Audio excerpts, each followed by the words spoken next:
என்ன தெரிஞ்சுக்கணும்னு ஆசைப்படுறீங்க சார் கேட்குறாங்க. அங்கேருந்து இவ்வளோ தூரம் வந்திருக்கிறீங்க, என்ன தெரிஞ்சுக்கணும்னு வரீங்க, என்ன பார்க்கணும்னு ஆசைப்படுறீங்க? இங்கே வந்து நான் அம்மாவோட ஒரு சின்ன இன்ட்ரடக்ஷன் கொடுத்துட்றேன். இங்கே வந்து நாங்கள் இயற்கை விவசாயம் பண்ணுறோம். இயற்கை விவசாயம் அப்படின்னோம்னா ரசாயனம் பயன்படுத்தாமல் பண்ணுறோம்.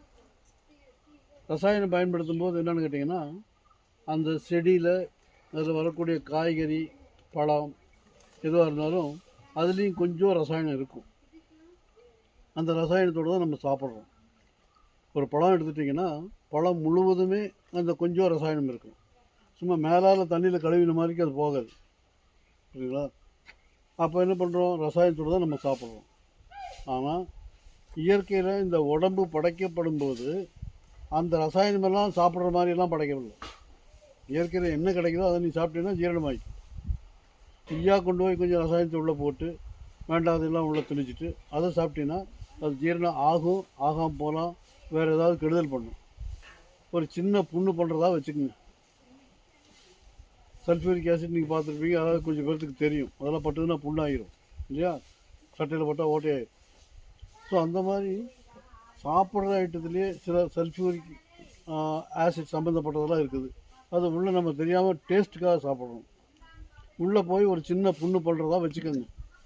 அந்த புண்ணு ஆறுறதுக்கு முன்னால் மறுபடியும் வேறு ஒரு ஐட்டம் சாப்பிட்றோம், அதுலேயும் அதே மாதிரி இன்னொரு ஐட்டம் இருக்குது, அதுவும் போய் அது கூட சேர்த்து மூணாவது ஒரு ஐட்டம், நாலாவது ஒரு ஐட்டம், டேஸ்ட்டுக்காக நம்ம வாட்டில் சாப்பிட்டுட்டே இருப்போம். அது சின்ன புண்ணு ஆற விடாது. ஒன்று ஆற விட்டுனா அதுக்குள்ளே இன்னொன்று போய்க்கும். அப்போது ஒரு சின்ன புண்ணாக இருந்து பெருசாகிட்டு வந்துன்னா அதுதான் கேன்சர். கேன்சருங்கிறது வெளியிருந்து எங்கேயும் வரல, நம்மளாக பார்த்து உள்ளே துணிச்சிக்கிட்டு இருக்கோம். அப்போ நம்ம என்ன பண்ணணும், நம்ம விவசாயத்தில் வந்து ரசாயனம் பயன்படுத்தக்கூடாது. பெரியவங்க முந்தைய காலத்துலலாம் ரசாயனம் பயன்படுத்தாமல் தான் பண்ணிகிட்டு இருந்தாங்க. அவங்கெல்லாம் ரொம்ப ஆரோக்கியமாக இருந்தாங்க. அவங்களாம் இத்தனை ஆஸ்பத்திரி பார்த்ததெல்லாம் கிடையாது. இப்போ பார்த்தீங்கன்னா ஆஸ்பத்திரி இல்லாத ஊரே இல்லை. சின்ன கிராமம் ஆனாலும் சரி, பெரிய டவுன் வந்து அந்த அளவுக்கு நோய் அதிகமாகிடுச்சு. எல்லாருமே நோயாளிகளாக தான் தெரிகிறோம். உங்களுக்கு ஒரு சிலர் சொல்லிக் கொடுக்குறேன், நல்லா புரிஞ்சுக்கோங்க. எல்லாருக்கும் தெரிஞ்ச ஒரு தவறான பழமொழி முதல்ல ஆரம்பிப்போம். It's a wrong proverb, but everyone knows it. சரியா? ஒரு சின்ன குவிஸ் மாதிரி நான் கேட்குறேன். தெரிஞ்சவங்கெல்லாம் சத்தமாக பதில் சொல்லணும். சத்தமாக சொல்லுவீங்களா? உங்களுக்கு தெரிஞ்சிருக்கு, சொல்லுவீங்களா? ஏ ஃபார் எங்கே கற்றுக்கிட்டீங்க? இது எங்கே கற்றுக்கிட்டீங்க? ஏங்கிற இடத்துக்கு ஆப்பிளை தவிர வேறு வார்த்தையே உலகத்தில் இல்லையா? எத்தனை வார்த்தை இருக்குது. அக்ரிகல்ச்சர் ரைட்டு, ஆண்ட் இருக்குது, ஒரு எறும்புலேருந்து ஆரம்பிக்கலாம், சரியா? ஆனால் என்னென்னா நம்ம மைண்டில் செட் பண்ணி வச்சுட்டாங்க ஏ ஃபார் ஆப்பிள். என்ன காரணம் நான் சொல்ல வர்றதுக்கு, ஆப்பிள் நம்ம சாப்பிடக்கூடாத ஒரு பழம்.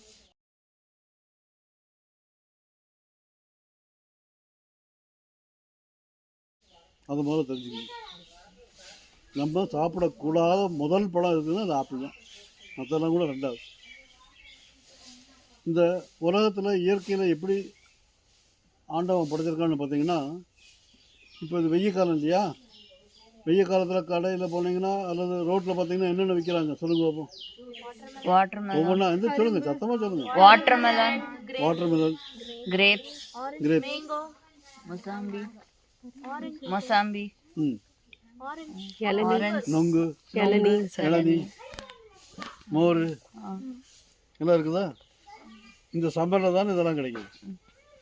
சப்போஸ் ஒரு 2-3 மாதம் கழிச்சுன்னு வைங்க, நீங்கள் தேடினா கூட நொங்கு கிடைக்காது. ஃப்ரூட்ஸ், எல்லா ஃப்ரூட்ஸுமே சம்மரில் தான் கிடைக்கும், இன்க்ளூடிங் மேங்கோ. அஃப்கோர்ஸ் பனானா எப்போ வேணாலும் கிடைக்கும். சில ஃப்ரூட்ஸ் எல்லாம் பார்த்திங்கன்னா இந்த சம்மரில் தான் கிடைக்கும். ஜாக் ஃப்ரூட்டோ, மேங்கோ இதெல்லாம் பார்த்திங்கன்னா சம்மரில் தான் கிடைக்கும். ஏன் அப்படி இயற்கை படைச்சிருக்கு? வருஷம் பூரா கொடுத்தா என்ன தப்பு? வாழைப்பழம் மாதிரி வருஷம் பூராமே மேங்கோ கொடுக்கலாம் இல்லையா? வருஷம் பூரா ஜாக் ஃப்ரூட் கொடுக்கலாம் இல்லையா? வாட்டர்மெலன் கொடுக்கலாம் இல்லையா? வாட்டர்மெலன் உங்களுக்கு தெரியும், இட் கண்டெய்ன்ஸ் மோர் வாட்டர் இல்லையா? அதனால தான் பேரே வாட்டர்மெலன் வச்சுருக்கு. அதை வந்து இந்த சம்மர் இல்லாத நேரங்களில், after the summer or winter or rainy, நீங்கள் சாப்பிட்டீங்கன்னா என்ன ஆகும்? உங்கள் ஹெல்த் வில் பி ஸ்பாயில். இந்த சம்மரில் your body needs more water, உங்கள் உடம்புக்கு வந்து நிறைய தண்ணி தேவை. அதுக்காக தான் நீ இதை சாப்பிடு அப்படின்னு சொல்லி இந்த இதில் நொங்கு, இளநீ இதெல்லாம் வந்து இயற்கையில் ப்ரொடியூஸ் பண்ணி கொடுக்குது. அப்போது எந்த இடத்துல எது விளையுதோ, எப்போ விளையுதோ அதுதான் முக்கியம். நம்ம ஊரில் தான் வாட்டர்மெலன் கிடைக்குது, மேங்கோ கிடைக்குது, நொங்கு கிடைக்குது, ரைட். இதுவே பார்த்திங்கன்னா இந்த சம்மரில் தானே கிடைக்குது. அப்போ என்ன அர்த்தம்? இந்த சம்மரில் தான் நீ அதை சாப்பிட்டு you should enjoy and you should maintain your உங்களோட பாடியினுடைய ஹெல்த்தை நீ மெயின்டைன் பண்ணிக்கணும். அதுதான் நேச்சரினுடைய லா, இயற்கையினுடைய விதி.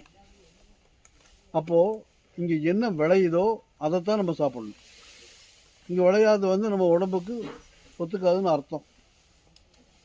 நான் இன்னொரு எக்ஸாம்பிள் சொல்கிறேன். ட்ரெஸ்ஸு சொன்னால் ஈஸியாக நீங்கள் புரிஞ்சுக்குவீங்க. இப்போ இங்கே நம்மெல்லாம் வந்துட்டு நார்மலாக காட்டன் ட்ரெஸ் தான் போடுறோம். ஏன்னா இந்த சம்மருக்கு இந்த சூரியத்துக்கு வந்து காட்டனாக இருந்ததுன்னா கொஞ்சம் we can feel more comfort, ரொம்ப நல்ல வசதியாகவும் குழுக்குழுன்னு இருக்கும். இதுக்கு பதிலாக நீங்கள் வந்து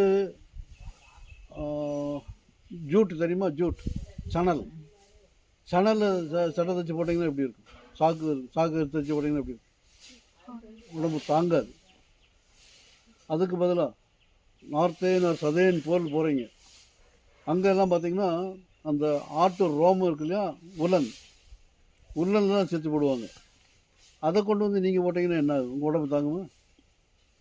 அப்போது ட்ரெஸ் ஆகட்டும், சாப்பிட்ற ஐட்டம் ஆகட்டும், அந்த இடத்துல என்ன கிடைக்குதோ அதை தான் நீங்கள் யூஸ் பண்ணணும். அப்படிங்கிறது தான் நேச்சர்ஸ் லா, இயற்கையினுடைய எதிர்பார்ப்பும் சட்டமும் அதுதான். ஓகே, ஆப்பிள் இங்கே எங்கே கிடைக்குது? இங்கே விளையுதா?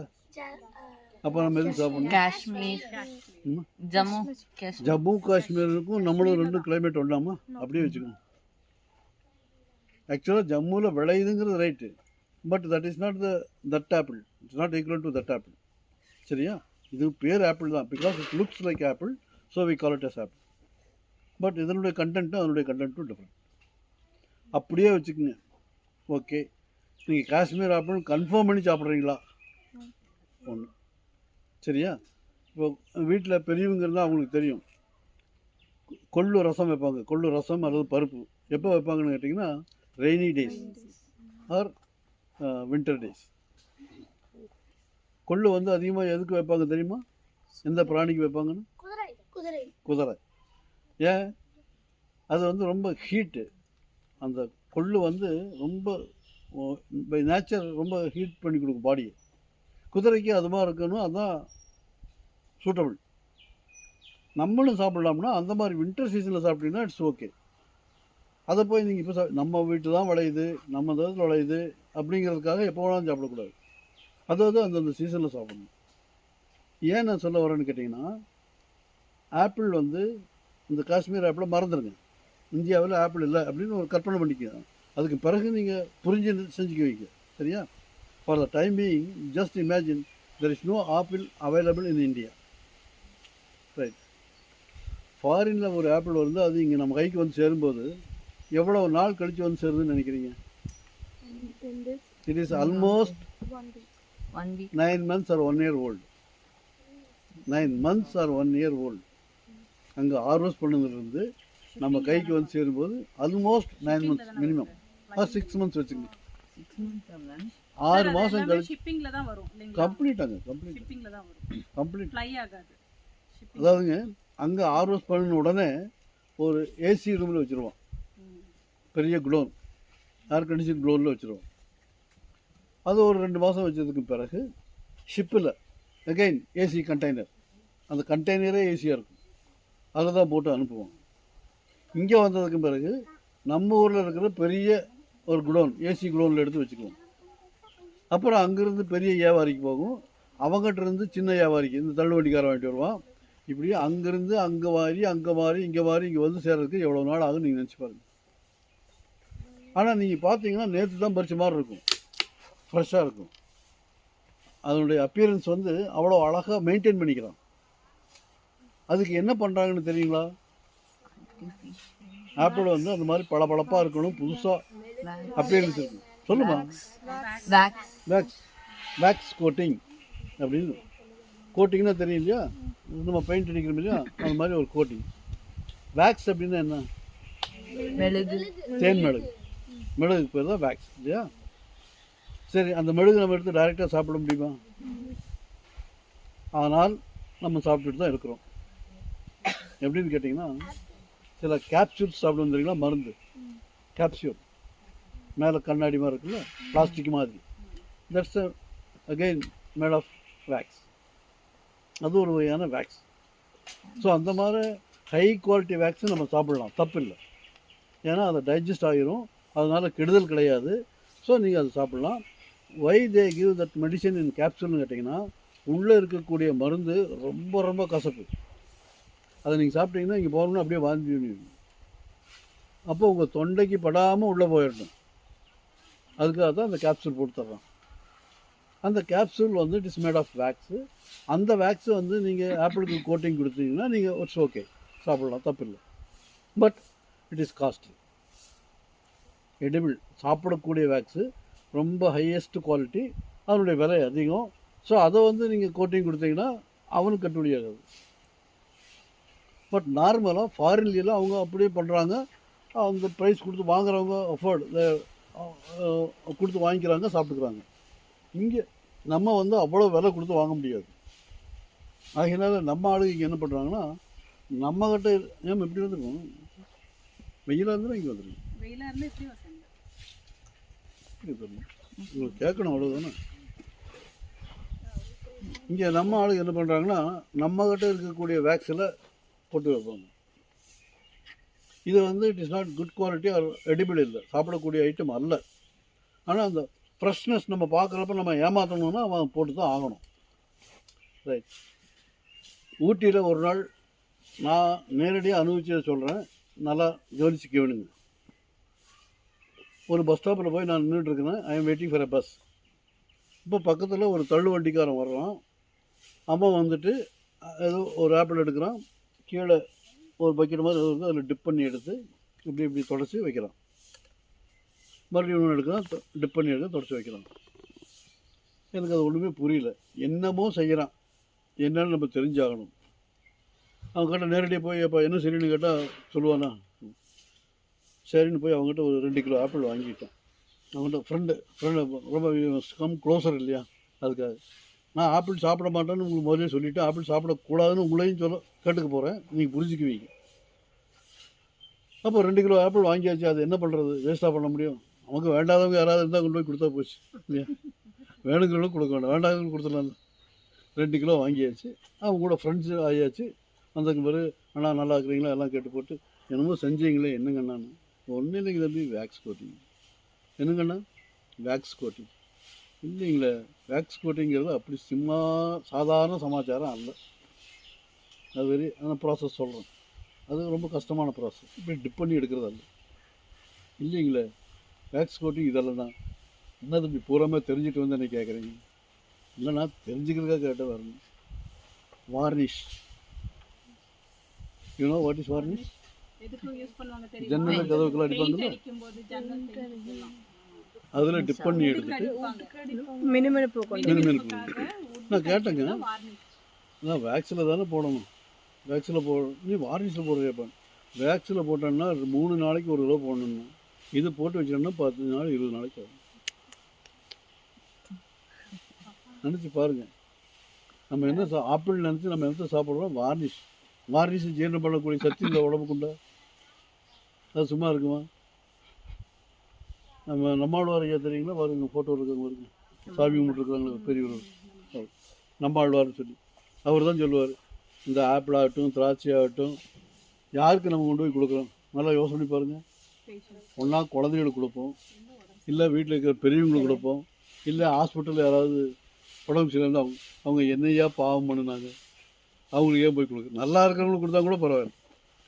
ஆல்ரெடி அவங்க சிக்கு, ஆல்ரெடி அவங்க ஓல்டு குழந்தைங்க, அதனுடைய ரெசிஸ்டிங் பவர் கம்மியாக இருக்கும், அவங்களுக்கு கொண்டு போய் கொடுத்து நாசம் பண்ணுறீங்களே அப்படின்னு சொல்லுவார்.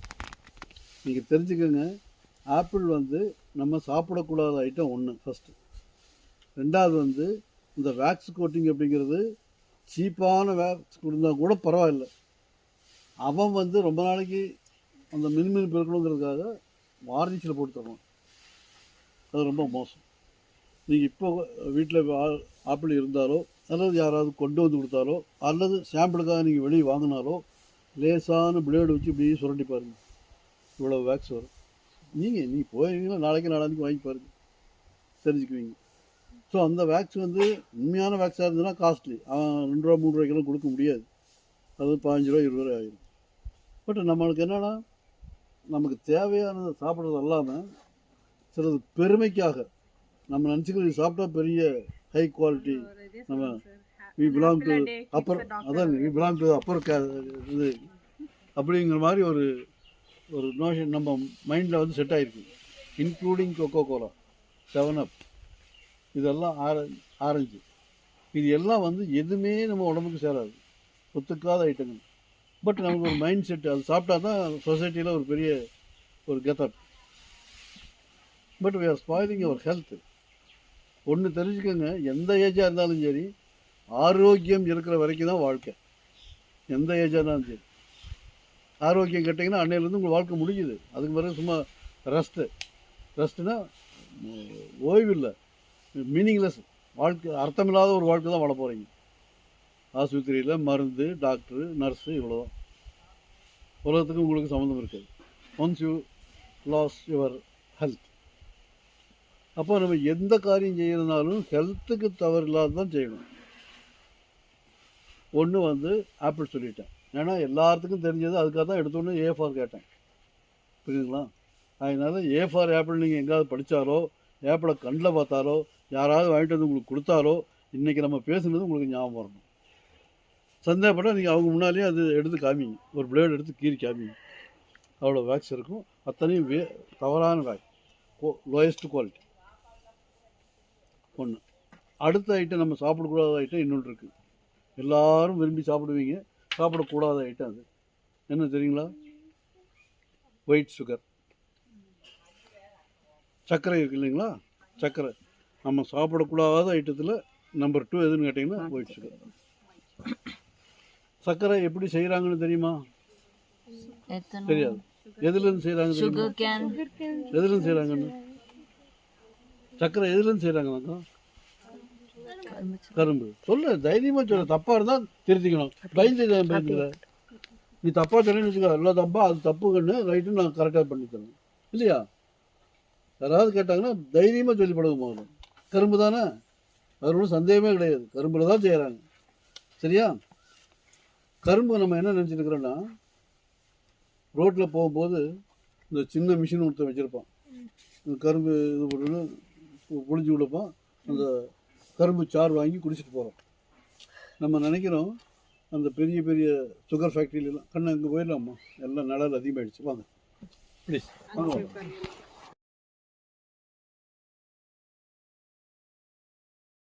நம்ம இங்கே கடையில் பார்க்குறோம், ரைட்டு, ஒரு டம்ளர் 2 டம்ளர் ஜூஸ் கிடைக்கும். பெரிய கம்பெனிங்கும் போது உங்களுக்கு ஒரு 100-200 கரும்பு ஒன்றா சேர்த்தா உள்ள பெரிய மிஷினில் நல்லா க்ரஷ் பண்ணி பால் தனியாக வரும். கரெக்டாக? நீங்கள் ஏதாவது சான்ஸ் எடுத்து நீங்கள் போனீங்கன்னா பார்த்துங்க, இல்லாட்டி இமேஜின் பண்ணிக்கங்க, பெரிய மிஷினு, அதில் வந்து ஒரு 100 கரும்பு 200 கரும்பு ஒன்றா கொடுத்தா க்ரஷ் பண்ணி நமக்கு கரும்பு பால் கிடைக்கும். அதில் இருந்து நம்ம சுகர், ஒயிட் சுகர் நம்ம வி கேன் ப்ரிப்பேர். சரி, இப்போது கரும்பு தோட்டத்துக்குள்ளே போனீங்கன்னா, மற்ற தோட்டத்தை விட கரும்பு தோட்டத்தில் தான் ரெப்டைல்ஸ், பாம்பு, பல்லி, ஓணம் இதெல்லாம் அதிகமாக இருக்கும் கரும்பு தோட்டத்தில். என்ன காரணம்னா, மற்ற தோட்டங்கள் எல்லாம் வந்து அந்த விவசாயி அடிக்கடி உள்ளே போகணும், வரணும், சுத்தம் பண்ணணும், உரம் கொடுக்கணும், அந்த மாதிரிலாம் உண்டு. பட் கரும்பு தோட்டத்தில் அந்த வேலை ரொம்ப கம்மி. அதனால் அவன் உள்ளே போகிறது வந்து ரொம்ப ரேர், அல்லது அந்த கேப் வந்து ரொம்ப அதிகம். இன்றைக்கி போனோன்னா ஒரு மாதம் கழிச்சு தான் போவோம். அந்த மாதிரி கரும்பு தோட்டத்துக்குள்ள அவ்வளோ அலுவல் இல்லை. அப்போ என்னென்னு கேட்டிங்கன்னா, அந்த ரெப்டைல்ஸ், பாம்பு, பல்லி, ஓணம் இதெல்லாம் வந்து அதிகமாக வளரும். ஏன்னா டிஸ்டர்பன்ஸ் இல்லாத ஏரியா இல்லையா? டிஸ்டர்பன்ஸ் இல்லைங்கும் போது உங்களுக்கு அதிகமாக வளரும். சரி, கரும்பு வெட்டும்போது பார்த்தீங்கன்னா, கரும்பு நிற்கிது, இப்படி கீழே வெட்டுவாங்க. அப்படியே வெட்டி ஒரு 10 கரும்பு சேர்ந்தால் ஒரு சின்ன கத்தை, 10 கரும்பாக